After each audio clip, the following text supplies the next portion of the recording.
What is going on, everyone? My name is Jamal McKinney, but of course you can just call me Juice because that is my nickname. Welcome, ladies and gentlemen, into the Juice Alert. If you have not subscribed to the Juice Alert already, be sure to do that right about now. You would not regret it. You can find the Juice Alert on YouTube as well as podcasting platforms. That includes Spotify, Apple Podcasts, Google Podcasts, all that great stuff. If you enjoy listening to the show, be sure to leave it a good rating and review. Like I said, these things definitely help me out right here on the show. Today, we're pretty much just covering some of the latest NFL topics. Really don't want to waste you guys' time too much right here. So I'm just going to jump right in. And boy, oh boy, have the Dallas Cowboys hit an all-time low.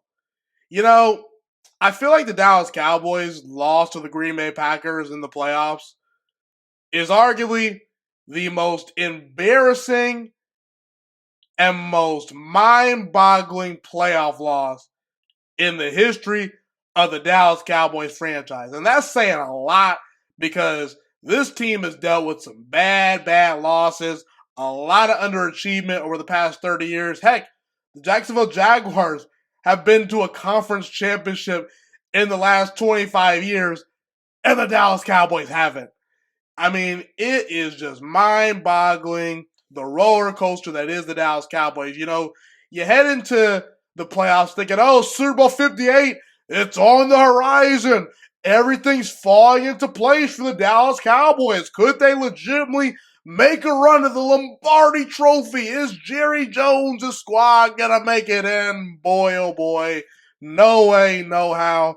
And listen, I'm not trying to take anything away from the Green Bay Packers, you know, in this 48-32 victory, because I think Jordan Love looks legit. He very well could be the franchise quarterback. That's this next great quarterback for the Packers. I mean, we'll see. Time will tell, but he's looking great so far. Matt LaFleur, excellent coaching job in that game, and really flat out the entire season. This is Matt LaFleur's best head coaching job so far up to this point, because we wonder what Matt LaFleur could do without a Hall of Fame level quarterback like Aaron Rodgers, and so far so good as far as Matt LaFleur passing the test.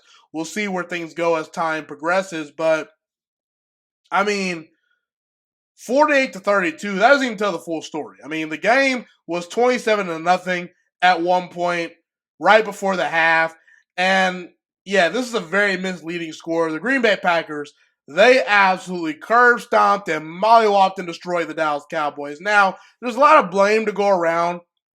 I personally think Dak Prescott should hold a lion's share of the blame because he didn't play particularly well.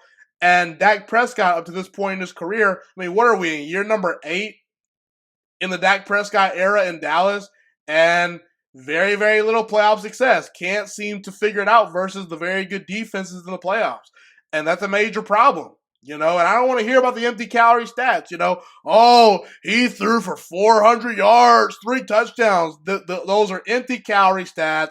The game was out of hand. Dak Prescott is one of the biggest reasons why the Dallas Cowboys fell into that hole. But to me, the biggest reason was Mike McCarthy. And it's not shocking to me because I don't think Mike McCarthy is a Super Bowl level head coach. Now, you could say, oh, Mike McCarthy won a Super Bowl before. I understand that, but that was 14 years ago. And it's not hard to win a Super Bowl if you have a Hall of Fame quarterback in Aaron Rodgers and a defense that's led by Charles Woodson, okay? I mean, the Packers were just an unbelievably talented team that finally broke through, and credit to McCarthy, but we're in the right now business, folks. Right now, today, Mike McCarthy and Super Bowl, those are words and a combination that just doesn't make sense. They don't fit together. Mike McCarthy is not a Super Bowl caliber head coach, and he hasn't been a Super Bowl caliber head coach for over a decade. The excuses have completely run out for Mike McCarthy's Dallas Cowboys. And let me just say this right now. The Dallas Cowboys are flatly an unserious operation in terms of winning Super Bowls as long as Mike McCarthy is the head coach. some way, somehow, they will get in their own way. They will self-destruct. They will not come prepared. They'll beat up on these bad teams like Washington and the Giants in their division, and they'll pile up and get fat off of these W's versus below 500 teams. And people are going to say, oh, Jamon, juice alert, you should put the Dallas Cowboys in the Super Bowl conversation. Baloney. I know what I see with my own two eyes. And I'll admit, the Dallas Cowboys are a heck of a very talented football team. On paper, it looks good. Micah Parsons, CeeDee Lamb, Dak Prescott finally putting together potential MVP caliber season. But in the NFL, front runners, they do not usually end up doing so well when it matters most. The Dallas Cowboys are just a front-running team. They can beat these they can beat these bad and below 500 teams, but anytime you line them up against the 49ers, even a team like Green Bay, who's well coached, really has nothing to lose, you just don't see the same results. And I feel like it's a coaching issue in Dallas because you're Mike McCarthy. You're 4 years in Dallas, one playoff victory, and 2 of his 4 playoff games have been at home when he's been the Dallas Cowboys head coach. So you mean to tell me in 4 years with these receivers, with this defense, with these star players, you can only muster one playoff victory, Mike McCarthy? That's unacceptable. And let me just say right now, even if Dallas were to have beaten Green Bay, I don't trust Mike McCarthy versus the likes of Kyle Shanahan, Sean McVay, and even Dan Campbell. Did you not see the coaching clinic Dan Campbell put on of recent versus the Los Angeles Rams? A guy in Sean McVay that's been to a Super Bowl. McCarthy just doesn't stack up.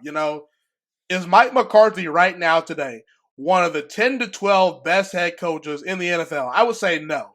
And I don't think I'm being too harsh right here in my evaluations because, in the NFL, either you have a quarterback or you don't. Either you have a great head coach or you don't. If you're not in that 10 to 12, 13 range in terms of quarterback and head coach combination, I'm sorry, I'm out. I don't believe in this. And I just don't think the combination of Dak Prescott and Mike McCarthy is Super Bowl caliber. It's just not. You can blame whoever you want. But the reality of the situation was, looking back on things, Mike McCarthy was a safe hire for the Dallas Cowboys by Jerry Jones. Jerry Jones, and at this point, the fact that McCarthy has not been fired from his job, I don't think you can confidently say Jerry Jones is all in terms of winning Super Bowls, or he's just delusional, doesn't know what he's doing, and he should relinquish his duties. Because how can you roll out Mike McCarthy next year after such a disappointing season and convince the fan base of the Dallas Cowboys that, yeah, we're going to make a Super Bowl run with Mike McCarthy as our head coach? And again, McCarthy's not the only one to blame. I think Dak Prescott deserves a lot of blame. You can point to a guy like Micah Parsons, who's supposed to be a generational talent on defense. Haven't really heard from him in the playoffs over the past couple of years. I mean, there's an APB out for him. I can't seem to find him. Maybe he's too busy out there producing his next podcast. Hey, Micah, definitely would love to have you on my podcast, one day if you like to join. The juice just isn't worth the squeeze at this point. And, whether it be Micah Parsons, Dak Prescott, Mike McCarthy, Dan Quinn, the defensive coordinator, blame whoever you want. This is not working. And it's a shame because you look at the Dallas Cowboys and they have a very talented roster, but if you don't have the head coach to get the most out of the roster, you're going to flatly fail and fall flat on your face. And McCarthy's not it. I just don't flatly believe it because Jerry Jones, here's the thing. If you were serious about winning a Super Bowl, you would fire McCarthy and bring in a guy like Mike Vrabel, or heck, maybe even Bill Belichick, who's on the market, because it seems like Jerry Jones enjoys the fact that he can speak out on these radio shows and at his press conferences and just talk all day and be the face of the Dallas Cowboys. And somewhere along the way, he just hopes they'll luck up and win a Super Bowl because of how talented their roster is. And I'll give Jerry Jones some credit. He's drafted pretty well.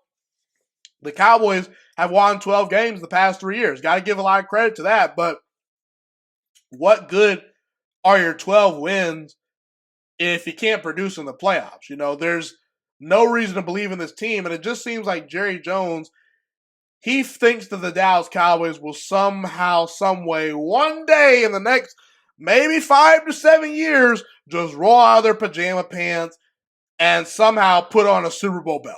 And it just doesn't work that way. Jerry Jones is out of tune with reality.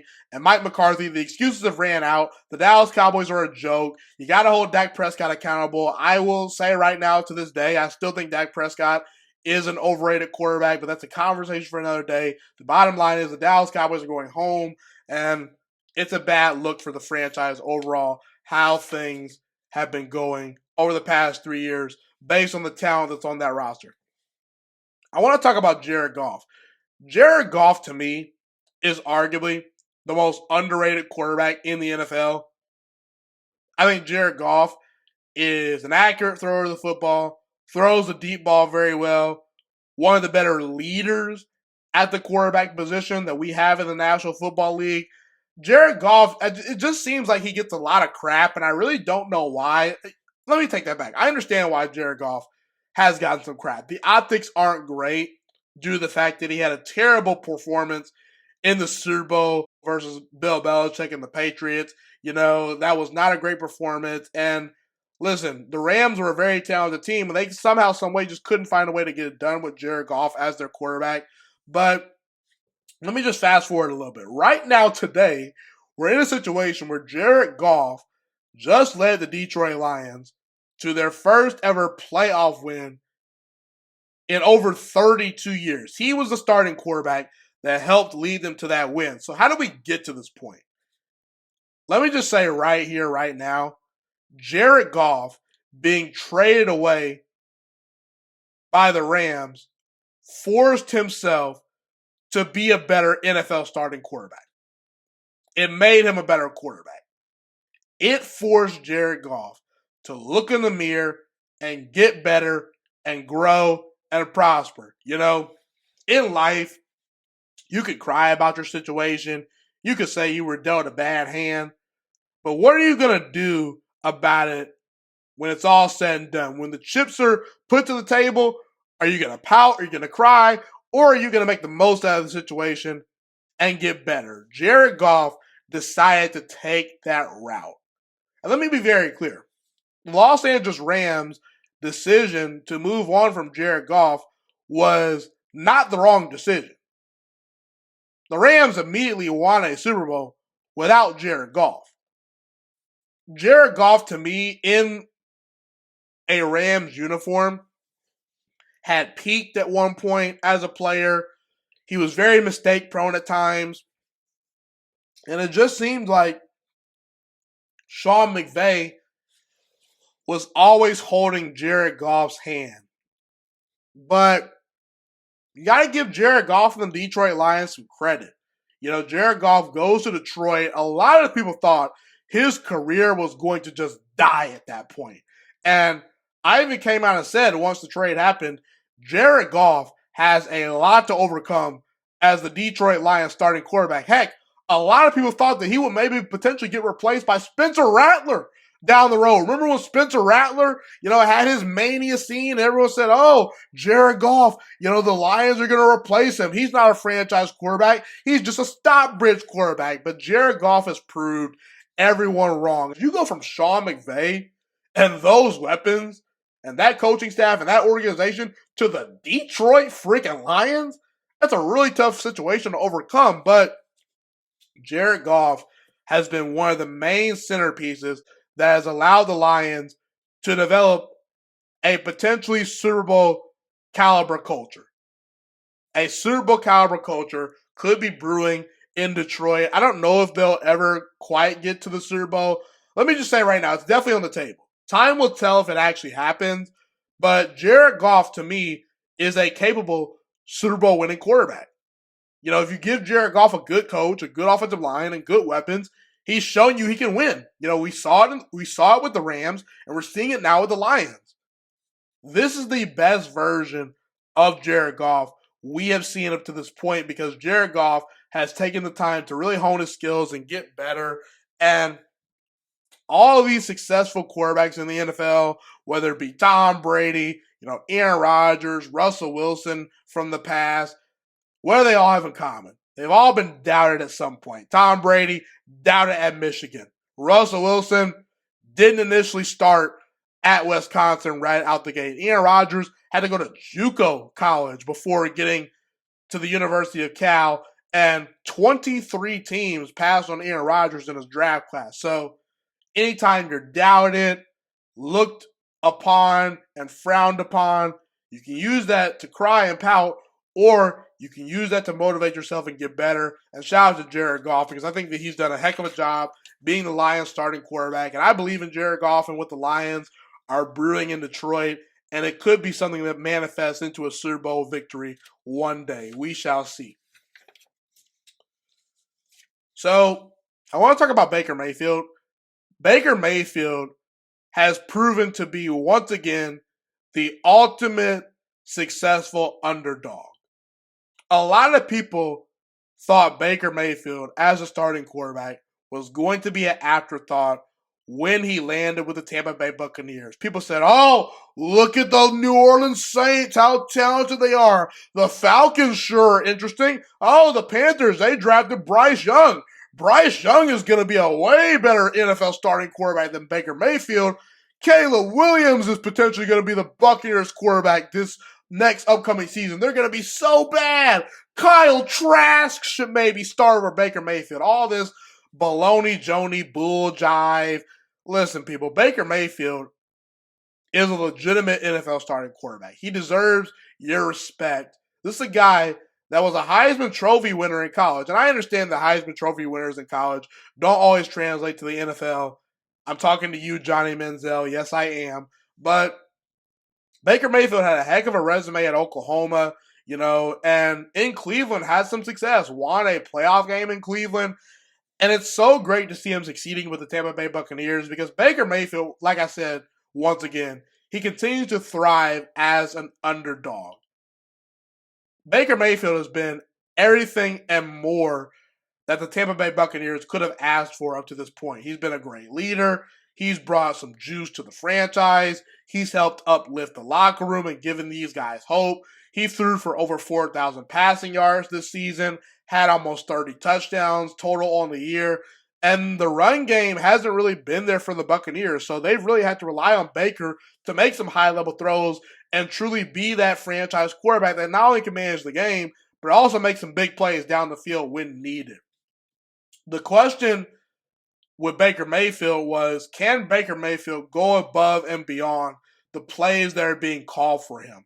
Now, I'm not going to put Baker Mayfield in the category with a guy like C.J. Stroud, Justin Herbert, Lamar Jackson, Aaron Rodgers, Patrick Mahomes. I'm not going to put him in that category.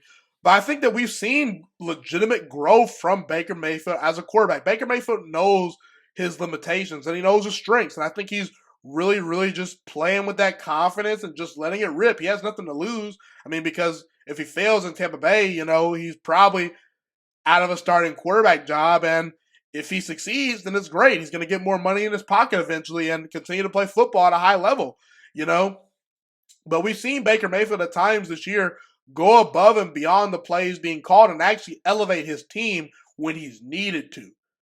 And let me just be the first to say, I don't think it's a consensus that the Cleveland Browns made a mistake moving on from Baker Mayfield because I don't know how things would have turned out if Baker would have continued to stay in Cleveland. And looking at a prime Deshaun Watson in Houston compared to what Baker Mayfield was in Cleveland, and even going back to their college days, Deshaun Watson at Clemson, Baker Mayfield at Oklahoma, most NFL general managers were going to take Deshaun Watson, no doubt about it, even if there were off-the-field issues. You make that trade, you take that risk. And I don't think Deshaun Watson's story is necessarily done in Cleveland, but I'm just going to ask the question for the audience right here. What if the Browns kept Baker Mayfield around in Cleveland? What if he stayed in Cleveland? Do you think he could have some success? Would he still have been good? I'm not going to rule out the potential of that happening because Baker would have been on kind of a lower level contract as far as the financial situation in Cleveland. I mean, a lot better than Deshaun. And it just seemed like a lot of guys in that locker room liked Baker. And, they probably bailed on him from time to time. But I don't know. I wouldn't have ruled out the Cleveland Browns still being a functional football team eventually if Baker Mayfield, was given the chance to kind of bounce back from his struggles and his injuries in Cleveland. Because honestly, Baker played through injury in Cleveland and as a result didn't play very well. But I don't think Baker necessarily was the biggest issue in Cleveland. I think that it was just one of those things where, maybe the play calling with Stefanski didn't quite click and Baker was battling through injuries and he just wasn't the player that we thought he was going to be at that time. But there was reason to believe Baker could have bounced back. Now, the one question Baker Mayfield still has to answer is, can I actually legitimately succeed with expectations weighing on me? Because the Buccaneers are going into Detroit this upcoming week in the playoffs, and I think the Lions are going to probably win because now the spotlight is on the Buccaneers and Baker Mayfield. Okay, we see you, Baker. You beat the Philadelphia Eagles in the playoffs in a Buccaneers uniform. Now what are you going to do on the road in Detroit? So I think as time goes on, I love to see Baker Mayfield in bigger spots and how he's going to handle, pressure and adversity.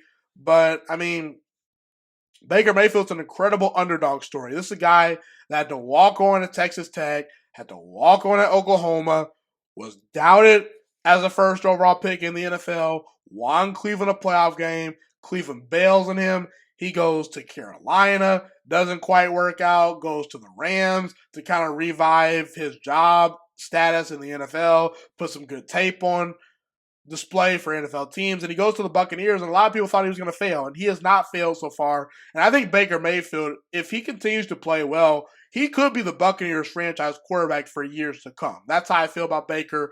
And Baker Mayfield is the ultimate underdog story, especially in the game of football. A lot of people can learn from him, and it's a great thing to see. I think it's fair to say right now the Green Bay Packers are well ahead of schedule in the Jordan Love era.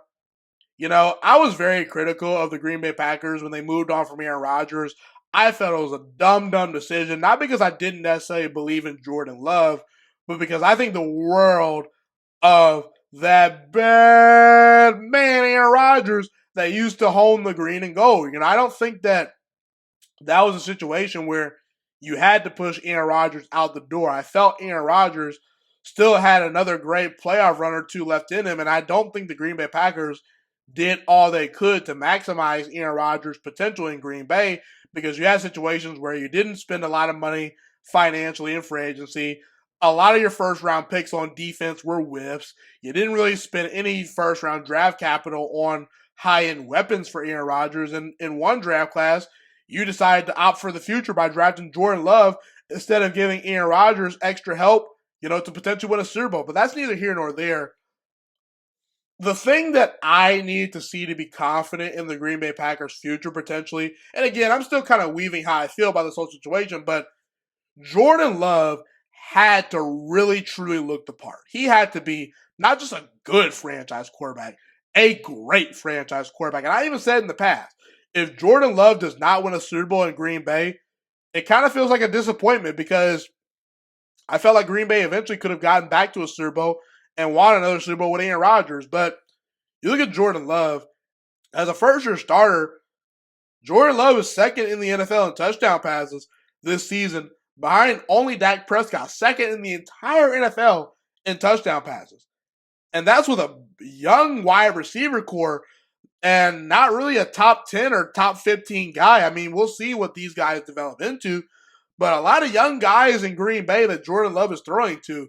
And post-Thanksgiving, Jordan Love has played at an elite level, and he's carried that into the playoffs. Had a perfect pass rating versus the Cowboys. He was dialed in. He was sensational in his playoff debut. And it just seems like Matt LaFleur has unleashed the talent that is Jordan Love. And Jordan Love has really developed and learned under the tutelage of Aaron Rodgers. And it seems like things are going really, really well in Green Bay. This is a successful season so far in a year where in Jordan Love's first season, you thought, oh, maybe Green Bay can win 7, 8, maybe 9 games and build for next year and we'll see what happens.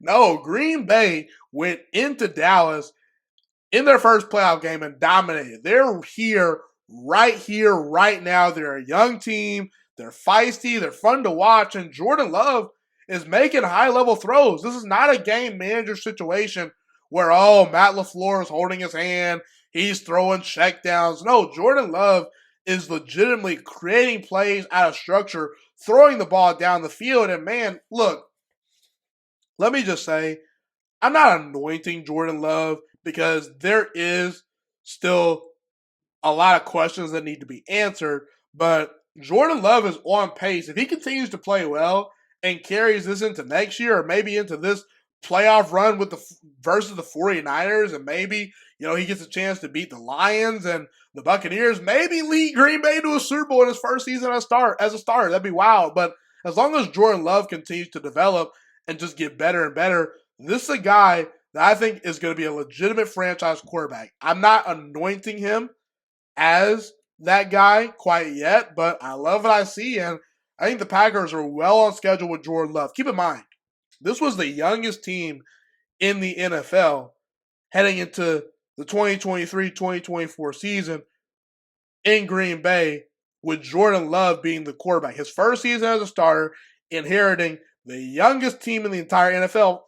Now, granted, a very talented young team, but you have to give him some credit, not only for his play, but for his leadership qualities. And it was not pretty early on. I mean, Jordan Love, he comes out, dominates in his first ever start versus Chicago.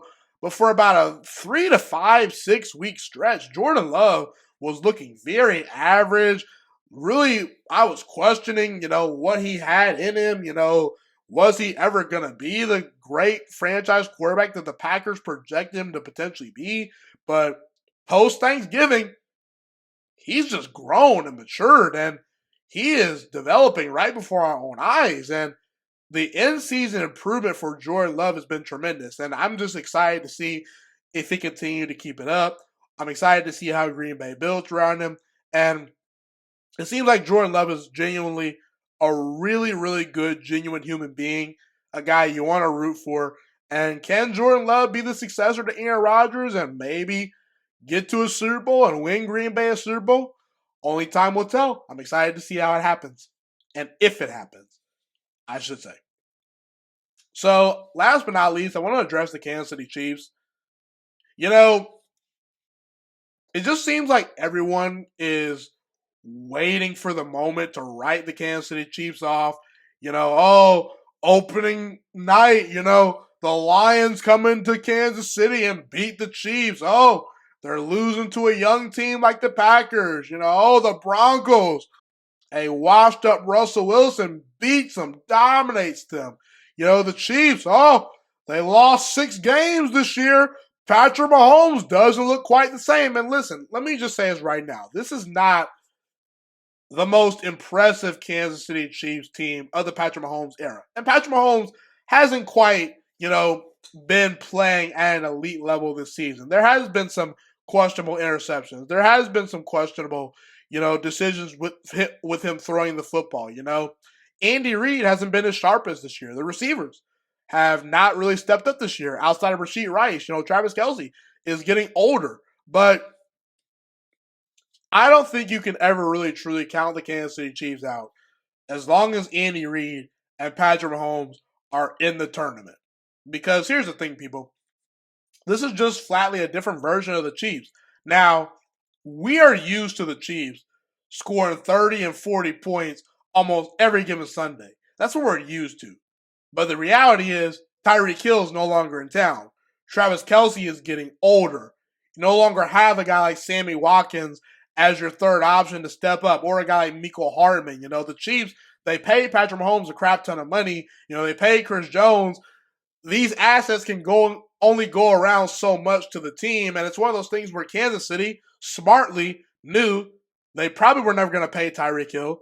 Travis Kelce is getting older, and so if we can't be the best offense in the NFL anymore, let's invest in the defense. And let me tell you something right now. They've invested in some cornerbacks, some linebackers. Chris Jones is back on the team. He's this dominant defensive tackle that can get after the passer. He's been really, really good. When called upon, McDuffie and L'Jarius Sneed, they've been a great cornerback duo. The Kansas City Chiefs have built an elite defense. So the fact that the Chiefs are no longer winning games 38-24, that's not really a concern for me, because instead they're winning games 26-7, where, in the playoffs versus Miami, a good Miami Dolphins team with Tyreek Hill, who to me is the best player in the NFL, not named Patrick Mahomes, they shut that offense down. Now, granted, Tua Tagovailoa, there's a lot of questions with him, but the Kansas City Chiefs have built an elite defense around Patrick Mahomes. They've made up for the fact that they've lost offensive weapons by putting a great defense around Patrick Mahomes. And usually quarterbacks that have great defenses, like Terry Bradshaw, like Joe Montana, like Tom Brady, those are the guys winning a bunch of Super Bowls. And we already know Patrick Mahomes is a proven two-time Super Bowl champion. We know what he brings to the table come postseason time. Andy Reid, to me, still has at least 5 more good coaching seasons left in him, if not more. The Kansas City Chiefs are a legitimate Super Bowl contender.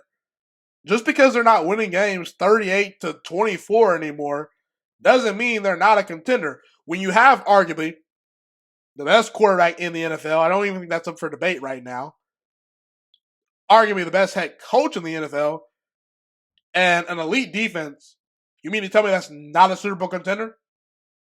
I beg to differ. I understand the Baltimore Ravens are really, really good, but Lamar Jackson remains to be a question in the playoffs. Until Lamar breaks through and starts beating teams in the playoffs and actually stringing together a series of good playoff games, I have reasons to question the Baltimore Ravens. You look at Josh Allen. 1 minute Josh Allen is throwing a bunch of touchdown passes. The next minute he's choking it at home versus the Cincinnati Bengals. The Texans with C.J. Stroud, okay, they've got something, but they're kind of a young team on the rise. Maybe their time isn't quite right now. But all I'm saying is the Kansas City Chiefs' elite defense can help carry Patrick Mahomes to another Super Bowl victory.